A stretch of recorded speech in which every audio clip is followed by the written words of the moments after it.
كثيرا ما نسمع بعض الكلمات وعبارات السب والتحقير والتوبيخ، زي المخفي اللي ما يتسمى، أو عبارة تنيل على عينك، أو يا موكوس، أو جاتك وكسة.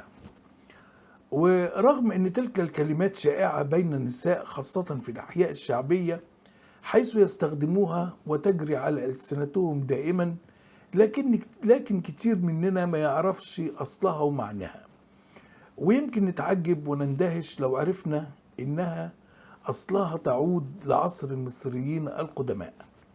تعالوا أحكي لكم أصل بعض تلك الكلمات ومعناها، وأتمنى لو أعجبكم الفيديو تشجيعا لنا للاستمرار تسجيل إعجابكم وتعليقاتكم والاشتراك في القناة وتفعيل زر الجرس. أصدقائي، السلام عليكم ورحمة الله. زي ما قلت إن هناك بعض الكلمات والعبارات التي ترجع لعهد القدماء المصريين وامتدت واستمرت لوقتنا الحالي. قد يختلف معناها بعض الشيء الآن عن معناها في عهد المصريين القدماء. اخترت لكم في هذا الفيديو بعض الكلمات لنتعرف على أصلها، زي اللي ما يتسمى. اهتم القدماء المصريين وفقا لعقيدتهم الدينية التي تؤمن بالبعث والخلود بأن المتوفي ستعود روحه لجسده يوم البعث، ولذلك حرصوا على المحافظة على الجسد بالتحنيط وبعمل تماثيل للمتوفي، حتى إذا تلف الجسد لأي سبب من الأسباب فإن الروح تجد تماثيله تدخل في إحداهما حتى لا يحرم من حياة الخلود. ولذلك كانوا يكتبون اسمه على مقبرته وتماثيله حتى تتعرف الروح على صاحبها يوم البعث. وكان من العقوبات الشديدة القاسية التي يمكن أن توقع على المصري القديم إن اسمه يمحى ولا يكتب على مقبرته أو على تماثيله. وفي نصوص اللعنة عندهم من ضمنها صيغ الدعاء بالشر على شخص مكروه أن اسمه يختفي ويمحى أثره من الوجود ويحرم من الخلود، وهو ما استقر في الوجدان الشعبي المصري لتصبح تركيبة لغوية عامية يستخدمها المصريون عندما يأنفون أو يكرهون أو يترفعون عن ذكر شخص يحتقرونه ولا يريدون أن تنطق ألسنتهم بذكر اسمه، فيستخدمون إحدى الصيغ المشهورة زي المخفي، وهو المحجوب عن النظر، أو اللي ما يتسمى، أو المخفي اللي ما يتسمى، أو البعيد اللي ما يتسمى، أو اللي ربنا يخفي اسمه ورسمه من الدنيا. نيجي لكلمة تانية وهي كلمة الموكوس. كثيرا ما نسمع أثناء المشاجرات امرأة تقول لغريمتها: والنبي لو وريك يا موكوسة، وهي من الكلمات الشائعة في اللهجة المصرية، فهي من المصطلحات القديمة جدا والمتوارثة عند الشعب المصري. كلمة موكوس من كلمات اللغة المصرية القديمة، وقد فسرها البعض بأنها ترجع لكلمة تي أكسوس، والتي تعني في اللغة العربية ادفني نفسك، يعني بالبلدي كده روحي موتي أو جاتك موتة. إلا أنها لها تفسير آخر بأنها في اللغة المصرية القديمة مكونة من ميه يعني مملوء، وجوس أي كلام، وهو الشخص المليان كلام وبس، يعني بتاع كلام فقط دون فعل، يعني هجاص. مع مرور الزمن تحورت تلك الكلمة وأصبحت موكوس، وأصبح منها مشتقاتها في المعاني المتداولة في اللهجة المصرية العامية كنوع من السب التي تعني الخسيس أو الخبيث، زي موكوس يا ابن الموكوسة.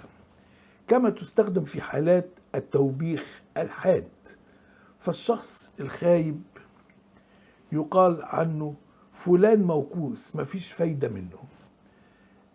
وحينما يفشل الشخص في أداء فعل معين أو مهمة معينة يتقال له اتوكس على خيبتك. اتوكس يعني اتخيب أو اتلهي. وأحيانا نسمع تلك الكلمة من الأم المصرية حين توبخ أو تؤنب أحد أبنائها أو بناتها، فتضطر في أقصى حالات غضبها فتقول له اتوكس أو اتوكسي، أو جاتك وكسة على خيبتك. قوم يا موقوس ذاكر لك كلمتين ينفعوك خليك تنجح السنة دي. فهنا نلاقي معناها يختلف وفقا لسياق الكلام والشخص الموجه إليه الكلمة. نيجي لآخر كلمة وهي كلمة اتنيل. كثيرا ما نسمع كلمة اتنيل، جاتك نيلة، يد النيلة عليك، بلا نيلة، اتنيل على اللي جابوك، شيل النيلة دي من قدامي، منيل ب60 نيلة. طب ايه هي النيلة؟ هي صبغة لونها أزرق بتستخرج من ورق نبات النيل، اللي هي معروفة لدى كل ربة بيت بالزهرة الزرقاء اللي بتستخدم في غسيل الملابس. وقد استخدم المصري القديم النيلة عدة استخدامات. إنه كان من عادات ومظاهر التعبير عن الحزن عند النساء في عهد القدماء المصريين. إذا مات عزيز لديهم إنهم ياخدوا نبات النيلة ويحطوه فوق رؤوسهم ويلطخوا بيه وجههم وملابسهم، ومن هنا جاء هذا اللفظ ليدل على الكآبة والحزن. فالتعبير الشائع جاتك نيلة فهي إما دعوة على الشخص بالموت، أو تعني جاءتك مصيبة بفقد عزيز لديك. وعبارة اتنيل على اللي جابوك معناها الحرفي احمل النيلة حزنا على فقد أهلك. في تفسير تاني بيقول إن القدماء المصريين كان من عاداتهم إن من لازمه الحظ السيء والنحس فيقال له روح اتنيل، أي اذهب وعوم واسبح في النيل وبلل جسدك كله حتى يتفك عنك النحس وتحل عليك البركة من ماء النيل. وده يفسر لنا عبارة اتنيل على خيبتك، يعني روح استحم في النيل حتى تتخلص من النحس اللي مسبب لك الخيبة. أما التفسير الثالث، كان الآباء في عهد المصريين القدماء يأخذون أطفالهم المصابين بالتهابات جلدية في الصيف اللي هو حمو النيل للاستحمام في النيل وتدليك أجسادهم بطمي النيل. لذلك فإن المعنى المقصود هنا هو العلاج. مع الزمان تنوعت استخدامات ومعاني كلمة النيلة، فأحيانا تدل على الغضب والاستنكار بإطلاق كلمة النيلة على أي شيء دون ذكر اسمه، زي شيل النيلة دي من قدامي، أو ابعد النيلة دي عني، حط النيلة دي هناك. وأحيانا للسب زي المنيل على عينه أعد لي زي العمل الراضي. وأحيانا التوبيخ زي يا منيل حاجة بسيطة زي دي مش عارف تعملها. وأحيانا تصل لدرجة الدعاء عن النفس أو رثاء المرأة لحالها زي يا دي النيلة اللي اتحطت عليا، وغيرها وغيرها من الاستخدامات.